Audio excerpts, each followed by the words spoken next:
Saudara kembar dari SSR. Kita belum pernah bahas inner monitor satu ini, yaitu Super Spaceship Pulse. Bagaimana suaranya? Bumper dulu.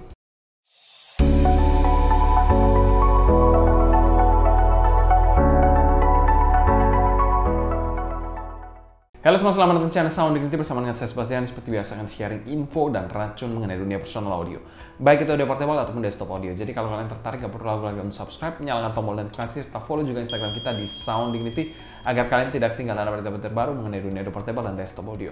Kalian juga akan saya balas komennya di kolom komentar di bawah. Tapi kalau saya nggak balas, kalian bisa langsung DM aja di Instagram kita di Sound Dignity biar bisa lebih lebih cepat reply-nya, juga mungkin bahasan kalian panjang, kita bisa diskusi banyak di DM Instagram. Oke, Moondrop SSP ini mungkin sudah dirilis cukup lama dan kita baru berkesempatan sekarang ini untuk dapat unitnya dan mereviewnya. SSP sendiri merupakan saudari kembar dari SSR yang dimana sama-sama menggunakan single dynamic driver. Dimana SSP juga memiliki tuningan yang lebih fun jika dibandingkan SSR. Driver dari SSP pada saat perilisannya pun cukup fenomenal, di mana dia menggunakan dome berbahan beryllium. Pada saat itu zamannya driver beryllium lagi naik daun. Jadi salah satu hype di zaman itu yaitu driver beryllium. Mungkin kalau zaman sekarang mungkin planar, kalau zaman dulu itu dynamic driver beryllium. Banyak sekali inner monitor yang menggunakan beryllium driver, single dynamic driver sebagai bahan dari drivernya. Dan untuk harga barunya sendiri, SSP ini dipasarkan di angka 550 ribuan. Kalian bisa cek link pembelian di kolom deskripsi di bawah. Selanjutnya kita bahas packaging dari SSP ini. Oke, untuk packaging dari Moondrop SSP sendiri yang menggunakan box yang berbeda dari SSR, di mana didominasi oleh warna biru agak hitam-hitam gitu. Ada tulisan SSP Super Spaceship Pulse, ada gambar waifunya dan logo dari Moondrop.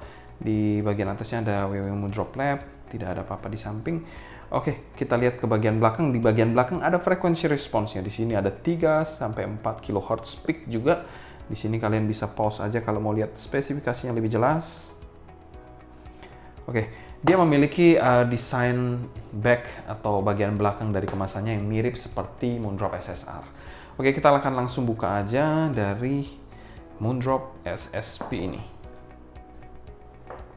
Bam! Oke.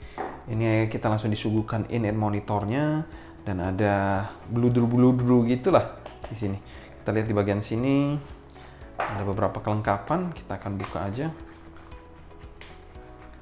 Itu adalah pouch dari Moondrop.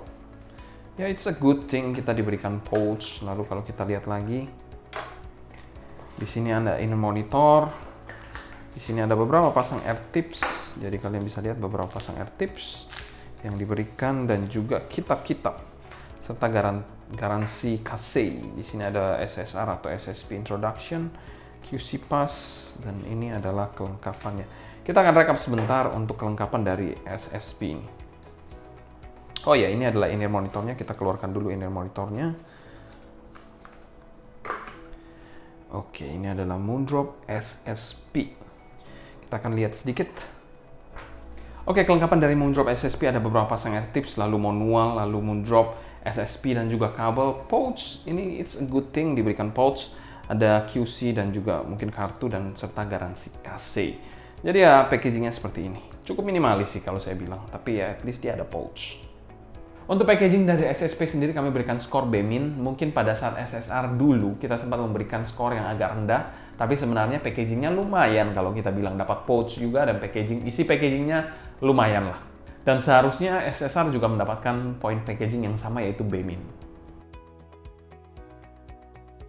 Selanjutnya kita bahas build quality dari SSP ini. Build dari SSP ini cukup identik dengan SSR, di mana mereka sama-sama menggunakan housing berbahan metal, namun finishingnya di SSP ini lebih doff, sedangkan di SSR itu kalau nggak salah lebih glossy untuk finishingnya. Dan warna sendiri hanya ada satu pilihan warna di SSP, yaitu warna biru tua seperti ini. Di bagian sini juga ada gold ring, kalian bisa lihat ya. Di bagian dalam sini ada gold ring dan sebuah fan hole di dekat nozzle ya, kecil di sini di dekat nozzle-nya. Nozzle-nya ini bisa dikategorikan ya sebenarnya cukup sedang lah. Tapi kalau misalnya ditambahkan nozzle yang bagian bawah ini bisa dikategorikan jadi panjang. Dan housingnya sendiri terkesan cukup kokoh kalau menurut saya dari Moondrop SSP ini. Untuk nozzle-nya juga berbahan sama seperti housingnya, dan diameter dari nozzle-nya ini mungkin sekitar 4 mm, jadi cukup standar kalau saya bilang, dan bisa fit dengan berbagai macam air tips yang ada di pasaran. Di sini juga ada marking left dan right yang di emboss, jadi di emboss ke dalam housingnya ya. Lalu kalau kita lihat ke bagian faceplate-nya ini polosan, dan ada semacam skrup atau apa ya ini ya, baut gitu berwarna emas yang memberikan kesan lebih terlihat industrial look lah. Untuk kabelnya sendiri adalah kabel dual pin 0,78 mm, standar aja kalau saya bilang, dan ada marking merah dan tidak ada tanda di sini, merah pastinya untuk kanan, dan sudah ada air hook yang pre-form. Kabelnya sendiri ya mungkin seperti biasa, yaitu kabel silver plated Cooper kalau menurut saya. Dan di sini juga ada splitter Oreo yang paling saya benci, karena besar dan mengganggu menurut saya. Di bagian bawah kabelnya seperti ini, lebih tebal tentu saja, dan jacknya adalah 3,5 mm L-shape gold plated, tidak ada mic ya. Dan secara build quality SSP ini kami berikan skor B+ untuk build quality-nya. Memiliki build quality yang cukup identik dengan SSR.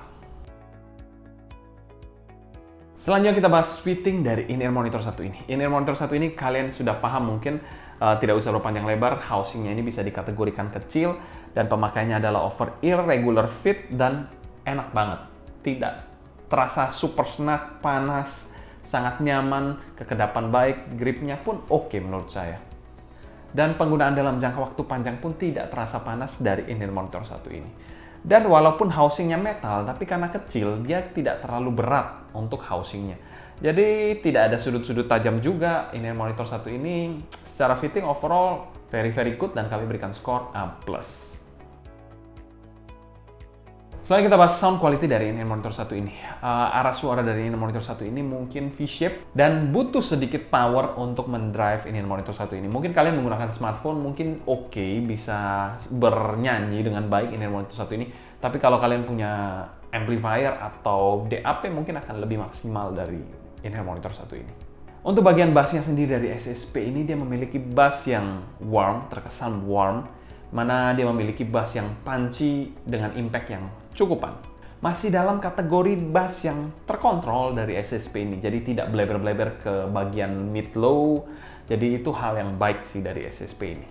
In-ear monitor satu ini tidak memiliki bass yang kita bilang super tebal atau super impactful banget, tidak, tapi bassnya ini bisa dikategorikan clean dan cukup cepat. Jadi untuk playlist saya secara umum tidak ada masalah sama sekali dari bagian bassnya. Tapi kalau kalian yang memiliki playlist yang mungkin EDM full, mungkin akan sedikit bermasalah di in-ear monitor satu ini karena tidak dapat memberikan kesan bass yang meaty banget. Untuk bagian midnya ini sedikit unik. Dia memiliki bagian mid yang kita bilang clean dan juga sedikit smooth.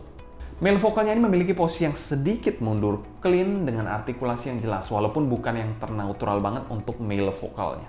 Untuk female vokalnya berkebalikan dari male vokalnya, di mana female vokalnya yang terkesan lebih forward dan sedikit lebih agresif jika dibandingkan male vokalnya. Selain itu, artikulasinya pun sangat jelas dari female vokalnya. Untuk shouty sendiri, mungkin itu sudah kalian tunggu-tunggu. Shouty-nya ada di in-ear monitor satu ini, tapi tidak separah SSR. Mungkin terbantu juga dengan bass boost-nya, jadi memang tidak separah SSR. Karena di in-ear monitor satu ini sebenarnya ada shouty, tapi kalau di volume tinggi, tapi tidak semengganggu di SSR. Selain itu, presentasi dari instrumennya pun clean dan juga sangat baik. Untuk bagian treble-nya ini salah satu yang cukup spesial dari in-ear monitor satu ini. Dia memiliki treble yang lively dan bertekstur baik. Ceringnya ini pas banget, tidak terkesan terlalu nyerang dengan decay yang kita bilang cukup cepat. Jadi kalau kalian treble head tentu akan terpuaskan dengan in-ear monitor satu ini, walaupun kalian bukan treble head sekalipun, tidak akan terlalu menusuk atau terlalu mengganggu bagian treble-nya. Airy dan detailnya pun dari bagian treble-nya cukup oke menurut saya. Dan secara umum kami berikan skor B untuk tonalitas dari SSP ini. Jelas in-ear monitor satu ini saya bilang better dari SSR, walaupun sama-sama memiliki peak di 3-4 kHz-nya. Namun dengan retuning di SSP ini memberikan hal yang lebih baik jika dibandingkan dengan SSR. Itu menurut saya. Selain kita bahas teknikalitas dari in-ear monitor satu ini, in-ear monitor satu ini bisa dikategorikan clean dan sedikit unik. Untuk bagian timbernya menurut saya bukan yang ternatural, terutama di bagian mid section-nya. Untuk soundstage-nya menurut saya juga tidak terlalu super luas banget ya, cukupan lah.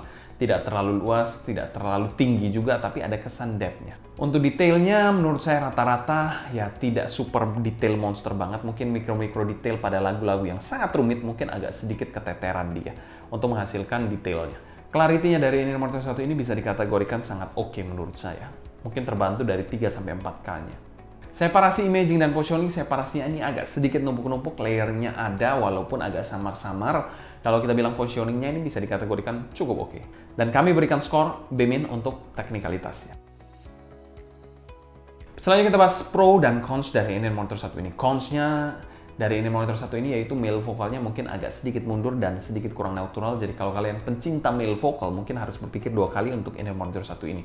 Mungkin seperti lagu Josh Groban, lagu Michael Bublé, lagu Ronan Keating. Mungkin akan kurang enak aja atau kurang hit the point atau on the spot di In Ear Monitor 1 ini. Pro-nya dari In Ear Monitor 1 ini yaitu fittingnya mantep banget menurut saya. Tidak ada atau jarang banget In Ear Monitor yang memiliki fitting sebaik SSR ataupun SSP. Untuk value for money dari In Ear Monitor 1 ini kami berikan skor B- dan masuk pada kategori fair value. In Ear Monitor yang secara SQ menurut saya lebih baik jika dibandingkan dengan SSR. Selanjutnya kita bandingkan In Ear Monitor 1 ini jika dilawankan dengan ESW, salah satu In Ear Monitor yang menurut saya tonal balance-nya sangat baik. Oke, kita akan membandingkan dua In Ear Monitor yang memang secara harga sedikit berbeda, yaitu ada SSP dan juga ESW, Castadio ESW. Kalau kita bilang kabel dari ESW sendiri ada kekurangannya, yaitu dia non-detach, tapi memang harganya lebih murah dari SSP sih, jadi ya mungkin bisa jadikan salah satu pembelaan untuk ESW ini. Kalau secara fitting sendiri, kedua In Ear Monitor ini berbeda. Kalau SSP ini over ear, sedangkan ESW ini adalah straight down. Sama-sama nyaman sih kalau menurut saya kedua fitting dari In Ear Monitor ini. Secara tonal wise kita bilang lebih netral dan balance di ESW, sedangkan lebih V-shape di SSP ini.